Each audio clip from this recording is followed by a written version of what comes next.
I had dreamed of this moment for years, the day I would finally come home. My mission had taken me farther than any human had ever gone, beyond the lunar orbit, past the outposts on Mars, deep into the cold, black silence between the planets. For months, Earth had been no more than a glowing marble in my viewport, a memory suspended against an endless backdrop of stars.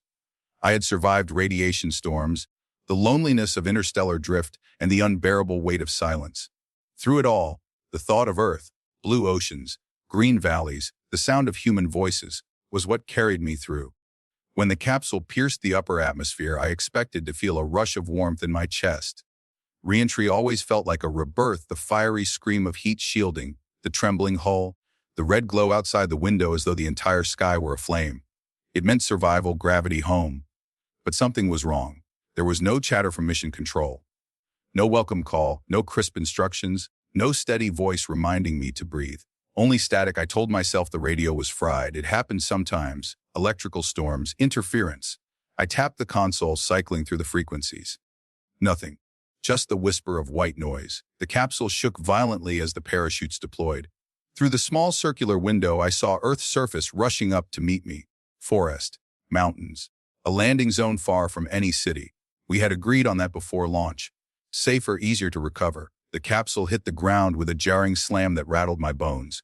Dust and dirt erupted around me. For a long moment, I sat strapped in my seat, listening to my own heartbeat.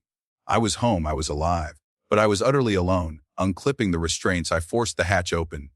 A sharp hiss of air escaped, carrying with it the dry, metallic scent of the capsule's recycled oxygen. Fresh air rushed in, warm, heavy with the smell of pine and soil. I inhaled deeply, greedily. It should have been the sweetest breath of my life. Yet something about it unsettled me. The air was too still. No distant hum of aircraft, no vehicles on highways, not even the faint sound of wind in the trees. I stepped out onto the Earth I had dreamed about for so long. My boots pressed into soft soil. I raised my head, expecting to see birds crossing the sky. There were none. The forest was silent, as though the entire planet had paused to hold its breath.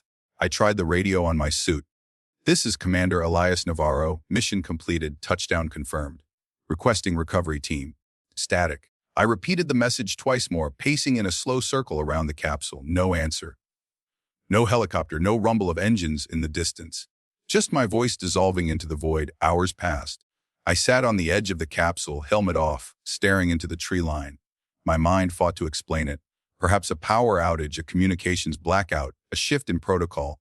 The world didn't vanish overnight. Cities did not simply empty themselves. Civilization does not just go silent. But as dusk approached, the unease hardened into something heavier. Fear. I climbed the nearest ridge. From the top, I expected to see the glow of lights on the horizon, the comfort of a city in the distance. Instead, I saw only darkness stretching endlessly, as though the Earth had been drained of its fire. No headlights on the roads, no towers blinking red against the sky, just night swallowing the world whole. And that silence, it wasn't the kind of silence you found in the vacuum of space. Out there, silence was natural, expected. But here on Earth, silence felt wrong, unnatural, terrifying. I whispered aloud, though no one could hear me. "Where is everyone?" My own voice startled me. The forest gave no reply. I returned to the capsule, but I could not bring myself to enter it again. Sleeping inside felt like a coffin, a metal tomb that had carried me across the stars only to deliver me to a graveyard of a planet. Instead, I lay on the ground beside it, staring at the sky. The stars were familiar. Orion's belt, the sweep of the Milky Way, but they seemed colder now, sharper somehow. My last thought before sleep took me was that the Earth I had dreamed of, the Earth I had missed so desperately, might no longer exist. When I woke at dawn, the silence was still there. And for the first time in my life, I wished I were back in space. By the second morning, I could no longer wait. I needed answers. The capsule had enough emergency rations to last weeks, but food wasn't the problem. Loneliness was. Silence was. My training had prepared me for isolation in the black void, but not for this, for standing on Earth and feeling like I was stranded on a dead world.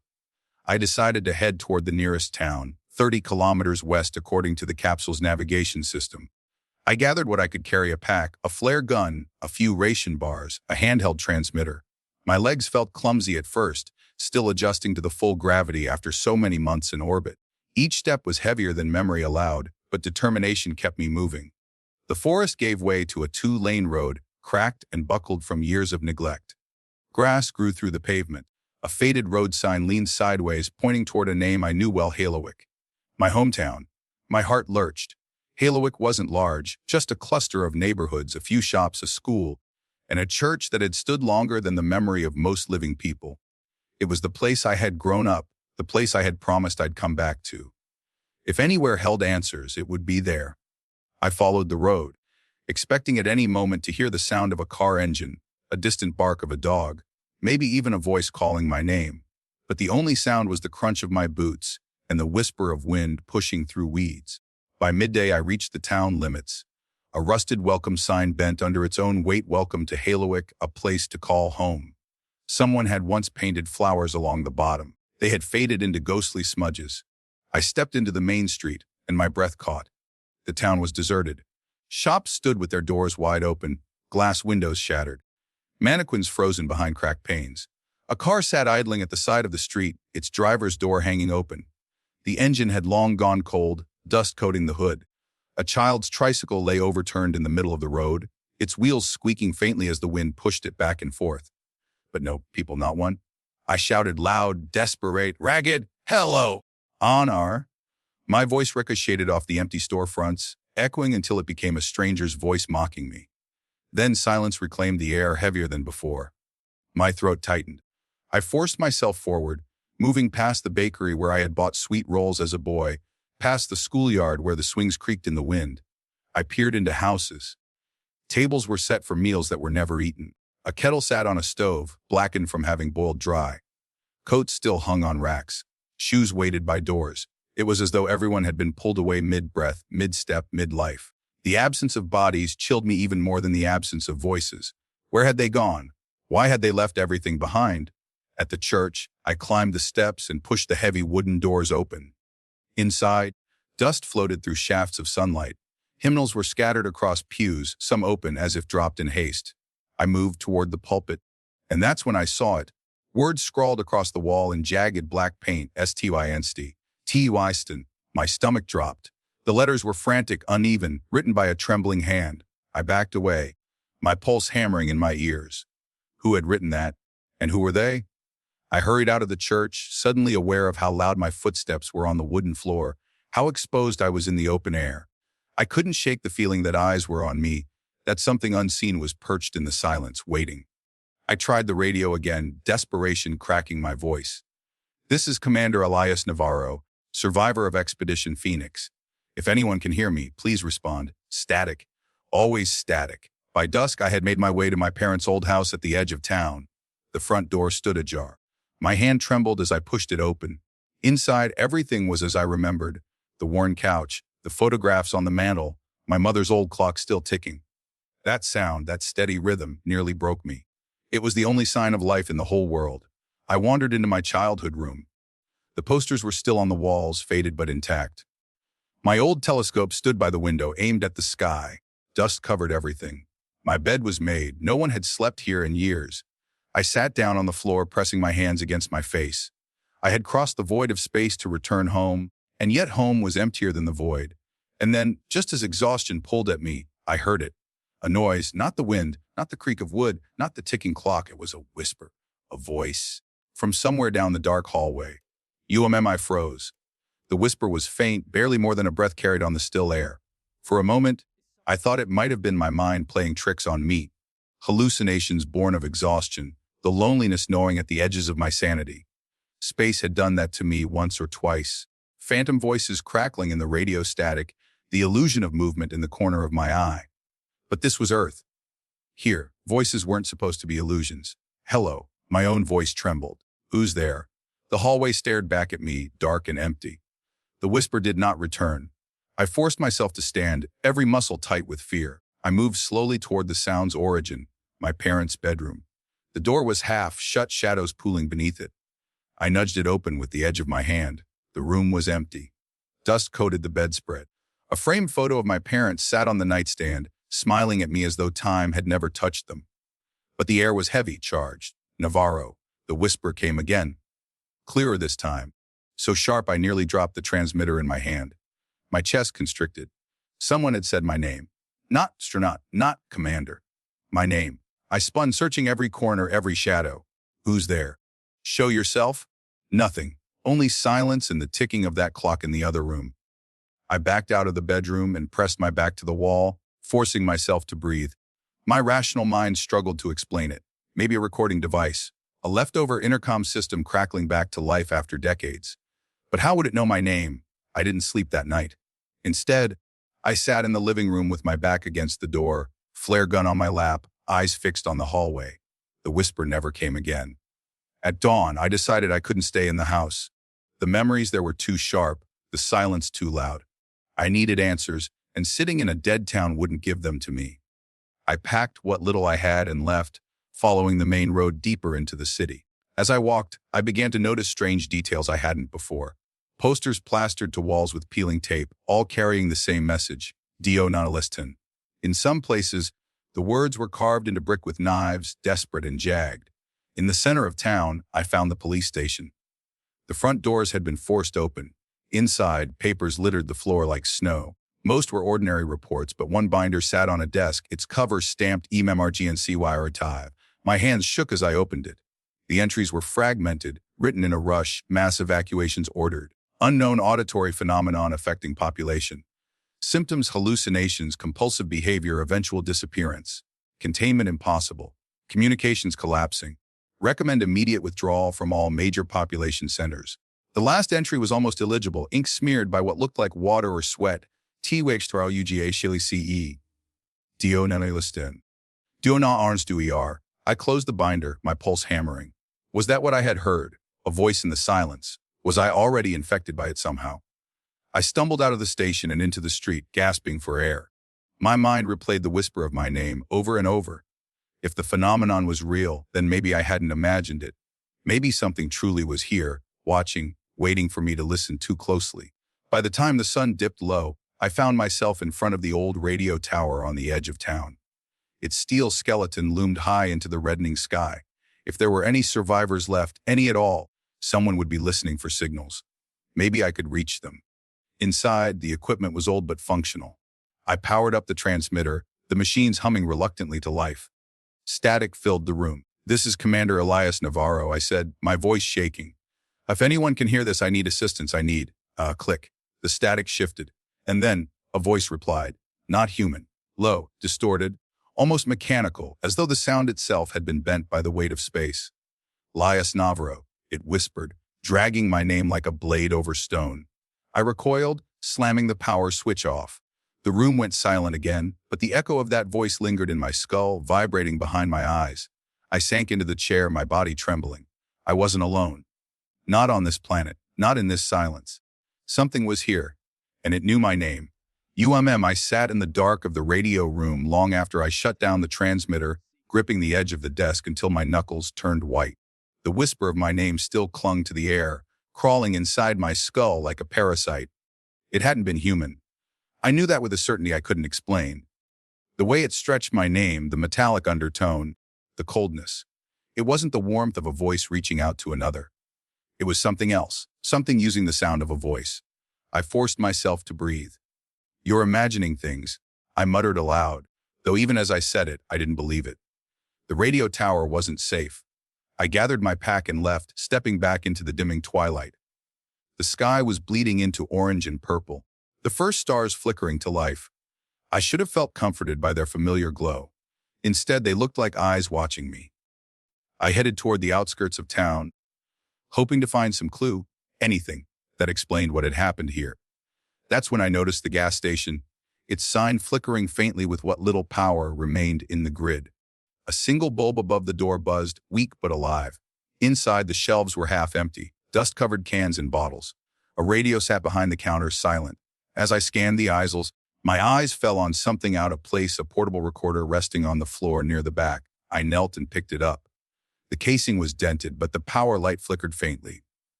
I pressed play. At first, static. Then a voice, breathless, urgent, human. "My name is Officer Raymond Holt. If anyone finds this, you need to understand. We tried to fight it. God, we tried." His words broke into coughing. "It doesn't kill you outright, it speaks. It gets inside your head. Some people vanish within days. Others wander into the silence until, a pause, until nothing's left. My hand trembled. The recording continued. We thought it was coming from transmissions, radios, signals, frequencies. But then it started whispering. Even without machines. Even in the stillness, I stopped breathing. We told people to stay indoors, shut off everything, don't answer. But it was too late. They listened, we all listened. And once you hear it, his voice cracked. You can't unhear it. The recorder clicked, the tape running out. I stood frozen, the words repeating in my mind, once you hear it, you can't unhear it. The whispers. My name. The voice from the tower. I had already heard it. Panic clawed at me. Was it inside me now? Was I already marked, doomed to vanish like the others? I gripped the counter to steady myself, my pulse hammering against my ribs. Calm down. I whispered to myself. Think. The officer's message meant one thing. If there were survivors, they'd be the ones who avoided listening. People hiding, isolated, shut off from every signal. That meant there was still a chance I wasn't alone. But how would I find them without listening to more voices? Without risking hearing it again, I left the gas station with the recorder in my pack. The night air was sharp, colder than before. Every shadow seemed alive, every rustle of leaves like a whisper waiting to form words. As I walked, I noticed more warnings scrawled in paint across walls and sidewalks. Diolestin. CSAF. KO your nem. By midnight, I found myself back at the ridge overlooking the valley. The town lay beneath me, dark and abandoned, its streets like veins drained of blood. For the first time, I truly felt the weight of being the last man alive. I raised my eyes to the stars. Out there, I had endured silence because I knew Earth was alive beneath me. But here, Earth was silent too. It wasn't silence anymore. It was a predator waiting to speak. I sat on the ground, exhaustion pressing down. I closed my eyes, telling myself I'd rest for a moment, just a moment. And then I heard it, not in the air, not through the trees. Inside my head, a voice, low and resonant, curling behind my thoughts like smoke. Elias Navarro. I clutched my ears, but it didn't matter. It was already inside. And this time, it wasn't just saying my name. This time, it was asking me a question. Are you ready? UNM, are you ready? The words slithered through my skull, vibrating in a place no sound should reach. I pressed my palms harder against my ears, but it didn't matter. The voice wasn't coming from outside. It was inside me, woven into my very thoughts. I didn't answer you, I whispered to myself. I didn't. But hadn't I? My mind replayed the countless times I had spoken into the silence, into radios, into empty streets, into the void. Every time I had called out, hadn't I already been answering? I forced myself to my feet, trembling. The forest pressed close around me, each tree a sentinel cloaked in shadow. The night was heavier here than in space. Space had stars, constant companions. Here the dark felt alive. I started walking, desperate to move, to keep the silence from closing in. My boots cracked against branches, each sound too loud, too final. The voice did not return immediately, but I could feel it, like pressure behind my eyes, like something patient and waiting. By the time I stumbled onto a dirt path, the moon had risen, pale and watchful. Ahead, I saw the faint outline of a farmhouse. Its windows were shuttered, but smoke curled faintly from the chimney. My chest tightened. Smoke meant fire. Fire meant life. I approached cautiously, every muscle tight with both hope and fear. What if someone was inside? What if they had answers? Or worse, what if they had listened too long, and what waited for me behind those walls wasn't human anymore? I knocked once, the sound echoed unnaturally loud. Silence. I tried again. Hello, my name is Elias Navarro. I'm not infected. My voice cracked on the last word. For a long moment, nothing. Then a scraping sound inside. Footsteps. The door creaked open just an inch. A pair of eyes peered out, glinting in the moonlight. They studied me unblinking. Turn off your radio. A hoarse voice whispered. I don't. It's already off. I stammered. The door stayed half shut. The man's face was gaunt, his beard ragged, his skin pale as though the sun had not touched him in years. He looked more shadow than flesh. You've heard it, haven't you? He rasped. My throat tightened. Yes. He cursed under his breath. Then you're already marked. The door shut in my face. I pressed my forehead against the wood, desperation flooding me. Please. I just need answers. I need to know what happened. Through the door, his voice came again, bitter and cracked. It happened because we listened. That's all you need to know. Leave before it talks to you again. I stepped back, heart pounding. The smoke from his chimney curled higher, a taunt that life existed just beyond my reach but was locked away, sealed from me. I turned away, and that's when the whisper came again. This time it was closer, not inside my head. "Behind me, Elias!" I spun. The road stretched empty. The fields lay barren beneath the moonlit light. Nothing moved. But the whisper grew louder. "Navarro!" I ran. My body obeyed pure terror, sprinting down the dirt road, my breath ragged, my legs burning. The whisper followed, threading through the air like smoke, curling around me no matter which way I turned. "You cannot run." The words bled into the night, overlapping, distorting, as though more than one voice was speaking through the same mouth. Some syllables sounded human, others were not. By the time I collapsed against an abandoned barn, my chest heaving, the whisper had faded. My ears still rang with it, my mind pulsed with it, but the air was silent once more. I slid down the wooden wall, pressing my face into my hands. The officer's recording replayed in my memory. Once you hear it, you can't unhear it. Maybe that was true. Maybe I was already lost. And yet a thought struck me. If it wanted me gone, why hadn't it taken me already? Why whisper? Why speak my name? Why ask if I was ready? The silence offered no answer, only the faint sound of my own ragged breathing. When dawn came, I was still slumped against the barn, shivering. The world looked no different in the light, empty, still, abandoned. But in my bones, I knew something had changed. I wasn't just wandering a silent earth anymore. I was being hunted. I hadn't slept. Not really. My body had shut down in shivers, but my mind had stayed sharp, waiting for the whisper to return. When the first rays of sun painted the barn door gold, I felt no relief.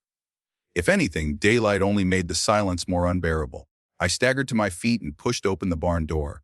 Inside, broken tools lay rusting, hay crumbled to dust, and a tractor sat frozen in time like the skeleton of some prehistoric beast. I scanned every shadow, waiting for the whisper, but the only sound was the soft coo of a pigeon nesting in the rafters. For the first time in days, I felt something stir in me, hope. I stepped back into the road. The farmhouse where the man had refused me still stood in the distance, smoke curling into the sky, a reminder that I wasn't truly alone. Someone was alive. Someone knew something. And if there was one, maybe there were more. The thought pushed me forward. I walked for hours. The road wound through fields of tall grass and dead crops. A few times I swore I saw movement, a shadow ducking behind a fence, a figure slipping into a ditch. My heart leaped each time, but when I chased after it, nothing was there. Perhaps paranoia. Perhaps not. By late afternoon, I reached the outskirts of a small town. The welcome sign was chipped, its paint faded. Cars lay abandoned at odd angles on the road, doors open, belongings scattered. It looked as if the world had ended in a single heartbeat. I wandered through the streets, past shuttered shops and homes that smelled of dust and mold. My footsteps echoed off the walls, my breath loud in the stillness. And then I heard it, not the whisper, not the voice. Footsteps. I froze, pressing myself against the brick wall of a corner store. The sound was steady, deliberate, not an animal's random scurry. Someone was walking. I waited until the steps grew closer, then darted out. "Stop!" I shouted. The figure jolted, turning sharply. For the first time since I had landed, I saw another human being in the open daylight. He was younger than me, maybe late 20s, his clothes ragged, his beard patchy. He clutched a makeshift spear of sharpened metal. His eyes were wide, filled with a terror that mirrored my own. "Don't come closer," he barked, raising the weapon. I raised my hands, trying to steady my voice. "I'm not here to hurt you. My name is Elias Navarro. I was on the Odyssey mission. I just came back." He blinked, confusion cutting through his fear. "Odyssey. Space." His voice cracked. "You mean you weren't here when it happened?" I swallowed hard. "No, I've been gone for nearly 3 years. The spear trembled in his grip. His lips parted as though to speak, then he just shook his head violently. "You shouldn't have come back. You should have stayed up there." My stomach dropped. What happened? He looked around, as if the silence itself had ears. "Not here. Too open." He gestured for me to follow. Against every instinct screaming caution, I obeyed.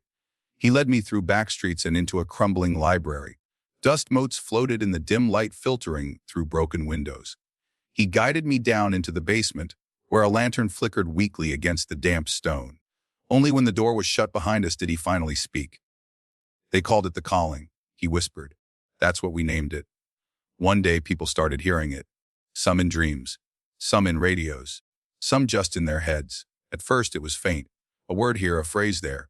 Then it grew stronger. It told them to come, to leave everything, to walk out into the night." His hands shook as he spoke. They never came back. Entire cities emptied out in days. The more you listened, the less you could fight it. Some resisted longer than others, but in the end, he trailed off. The whisper. I muttered. I've heard it too.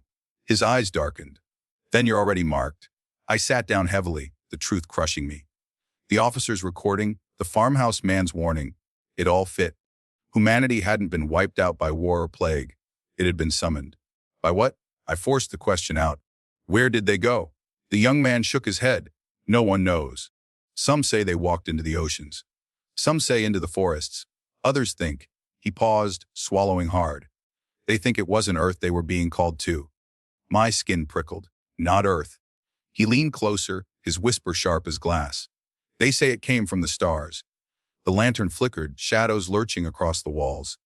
My chest tightened with a mix of dread and awe. A voice from the stars. A calling that emptied the world. And now it was whispering to me. I stared at him, my pulse hammering in my ears. The stars. I repeated, my voice hollow. The young man. He finally told me his name was Aaron, nodded slowly. His eyes were dark pits, heavy with sleepless nights.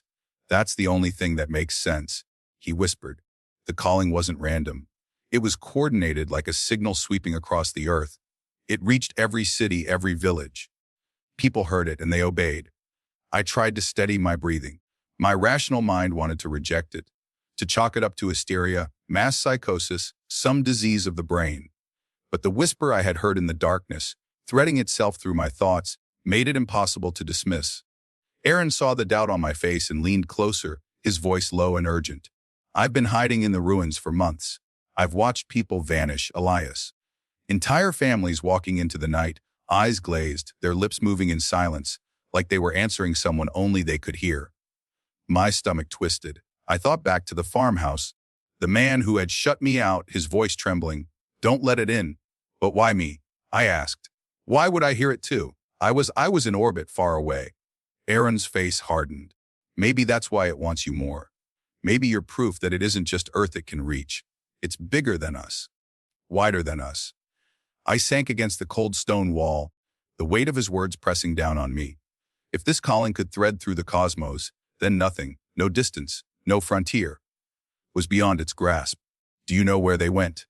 I asked, my voice cracking. Aaron shook his head. No one knows for sure, but I've found signs. He reached into his pack and pulled out a crumpled notebook. Pages filled with shaky handwriting, sketches of strange symbols, maps of places where he'd seen groups vanish. He flipped to a page near the back, a drawing of the sky, constellations, and in the middle, a mark that wasn't a star. I've tracked the direction people walked. Different towns, different countries. They weren't wandering aimlessly. They were heading toward the same point, always the same point. His finger pressed against the drawing. Up there, my eyes followed the ink. The place he pointed to wasn't any constellation I recognized. Just a void. A chill ran through me. You think they left the planet? I said. Aaron's silence was answer enough. We sat there, the only sound the faint hiss of the lantern. I felt my heart tighten in my chest. The Odyssey mission had been about discovery, exploration, humanity reaching for the stars. But what if something out there had already reached for us and found us first? What happens if we resist? I asked finally. Aaron's gaze darted to the shadows. His voice lowered to a whisper. Some tried. They barricaded themselves, covered their ears, broke every radio, every device. But the calling found its way in, through dreams, through silence itself. My throat went dry. And the ones who resisted, he swallowed. They went mad. The longer they fought, the worse it got. Nightmares, seizures, violent fits. Until eventually, his voice cracked. They walked too. The air in the basement seemed to shrink around me, every shadow pressing closer. The thought of being trapped, hunted not by soldiers or beasts, but by a voice I couldn't even touch, was suffocating. I wanted to scream, to run, to demand answers from the empty streets above. But I knew none would come. Instead, I asked the only question that mattered. Why are you still here? Aaron looked at me then, and I saw something raw in his eyes.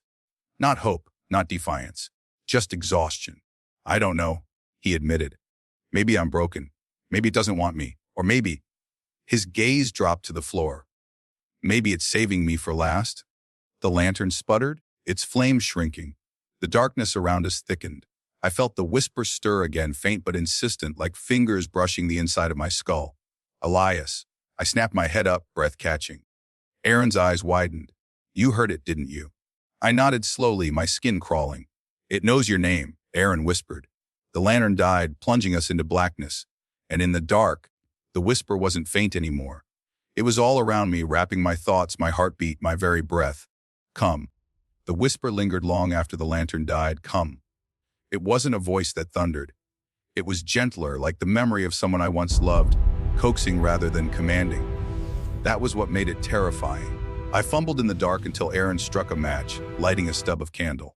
The tiny flame painted his face in flickering gold, his eyes wide, his jaw clenched. Spoke to you, he said. Not a question. Yes, I whispered. My throat felt tight. It knew my name. Aaron's hand trembled as he pinched the bridge of his nose. Then it's chosen you. Elias, you have to understand, it doesn't choose at random. There's something in you it wants. I wanted to laugh, to deny him, but the sound caught in my chest. I thought back to the Odyssey, to all the months I'd spent in the silence of space, staring at the horizon of stars. I had always believed I was watching them. But what if they had been watching me? I leaned against the wall, closing my eyes. For the first time, I let the whisper wash through me instead of pushing it away. It wasn't words exactly, but impressions, feelings. An image flashed behind my eyes. A horizon not of Earth, but of something else. A place beyond the stars, glowing, beckoning. I snapped my eyes open, shivering. It's showing me something.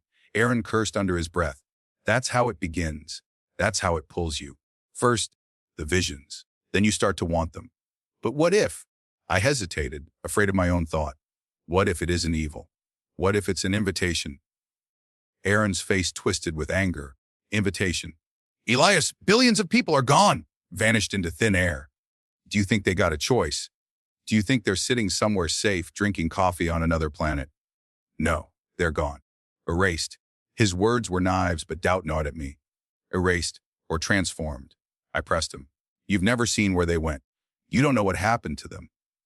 Aaron slammed his fist against the concrete. I know what I saw. I saw my sister walk into the night, smiling like she'd just found paradise. I begged her to stop. She didn't even hear me. His voice cracked. She didn't even turn around. The candle sputtered between us, its flame shrinking, as though the air itself wanted to silence our words. I swallowed hard, my chest aching with a choice I didn't want. Stay, resist, fight the inevitable, cling to the ashes of a dead world. Or follow, surrender to something vast, something I couldn't understand, but that promised connection. I came back to Earth expecting home. I whispered, but there's nothing left for me here. Just ruins. Just silence. Aaron's eyes filled with a desperate fire. Then rebuild it. We could find other survivors. We could start again. I looked at him, really looked.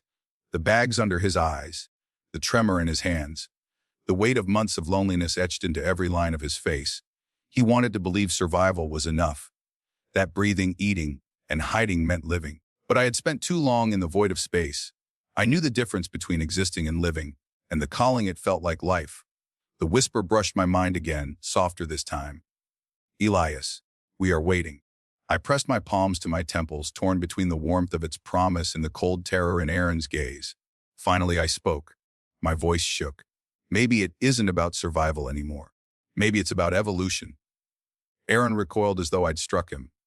No, he breathed. Don't you dare say that. But I couldn't stop. The images were clearer now, painting galaxies I'd never seen, colors no human eyes should behold. They weren't just calling me. They were offering me a place among them. Aaron lunged forward, grabbing my shoulders. His grip was iron, his eyes wild. Elias, listen to me. Once you follow, you don't come back. You'll be gone like the rest, and I'll be alone again. His voice broke. Please, don't leave me. His desperation cut deeper than the whisper ever could. For a moment, the choice weighed unbearable. Humanity's last threads were fraying, and perhaps Aaron was right. If I went, the silence would claim him too. But in the corner of my vision, the stars seemed to shimmer through the crack in the basement wall. My pulse sensed with something beyond, as if the universe itself had chosen me. I looked back at Aaron, my voice barely audible. Maybe I was never meant to stay. His hands dropped from my shoulders, his face crumbling into despair. The whisper surged, wrapping around me like light. For the first time, I didn't resist, and in the darkness of that ruined world, I knew my choice had already been made. The whisper no longer felt like an intruder. It was inside me now, weaving through my veins, steady as breath. I stood in the basement with Aaron staring at me like a man watching the last star fade from his sky. "Don't do this," he pleaded, his voice shredded by fear and grief. "Elias, please. You don't know what you're giving yourself to." But the truth was I did, or at least I felt it. Not with my mind, but with something older, deeper. The calling wasn't words, wasn't threats or promises. It was resonance, a vibration pulling every atom in me toward a place I had never been, yet somehow belonged. I turned toward the crack in the wall where faint starlight leaked through. The air outside pulsed faintly with color. Not dawn, not sunlight, but something stranger, a shimmer that made the ruins of Earth look dreamlike. I climbed the basement steps slowly. Aaron followed, begging under his breath like a man chasing a ghost. When I opened the door, the night was alive. The stars above weren't fixed anymore. They moved, danced, spiraled in vast patterns. The sky looked less like an empty void and more like a window, and through it I glimpsed something vast leaning close watching. Aaron staggered out beside me, shaking his head. God, oh God. Shapes moved in the streets. Faint outlines of people, glowing faintly, their faces serene, their eyes turned upward. They weren't solid anymore, but they weren't gone either. Translucent, humming with the same resonance that vibrated in my chest. "They're not dead," I whispered. "They're becoming." Aaron clenched his fists. "No, they're lost. They're nothing but echoes." But the echoes turned toward me, and they smiled. The whisper rose louder, swelling until it was no longer a whisper at all. It was a chorus, thousands of voices harmonizing, threading through my bones. And then I understood. The calling wasn't destruction. It was an invitation. Humanity wasn't erased. It was absorbed, expanded, stretched across the stars. For the first time, I saw where they had gone. A vision unfurled before me, oceans of light, rivers of thought, beings woven into constellations themselves, alive in ways our language could never contain. It was terrifying. It was magnificent. Aaron grabbed my arm, his nails digging into my sleeve. "Don't you see what's happening? If you go, there will be nothing left of you. No Elias, no Earth. Just..." His voice cracked. "Just silence." I turned to him, and for the first time I smiled. Not silence, a greater voice. His face crumpled, tears streaking through the dirt. "Then I really will be alone." That cut through everything. The calling, the visions, the light. All of it wavered as I looked at him. The last man I had found in this husk of a world. The last thread of human connection. "Come with me," I said softly. Aaron froze. His breath hitched. His eyes flicked upward to the sky that shimmered with impossible patterns. For a heartbeat, I thought he might say yes, but he shook his head violently, backing away. "No, I won't. I can't." His voice was a broken whisper. "I'd rather die as myself than dissolve into that." We stood there in the ruined street, under a sky singing with eternity, and I knew then our paths were divided. He clung to the ashes. I was already stepping into the fire. The resonance surged. My body grew weightless, luminous threads unwinding from my skin. My feet left the ground, though no wind stirred. The voices rose into a crescendo, carrying me upward. Aaron's scream tore through the night. "Ass!" I looked down one last time. His figure was small, trembling, anchored to a dying earth. My heart ached for him, for the loneliness he had chosen. But I also understood. Not all souls were ready to awaken. As the ruins fell away beneath me, light wrapped around me, layer upon layer, until the stars were no longer above but within. I was no longer an astronaut, no longer a man. I was part of something infinite. And in that moment, I realized humanity had never ended. It had only transformed. We were not extinct. We were ascended. The stars sang, and I sang with them. For Aaron left below, it would be the end of the world. For me, it was the dawn of everything.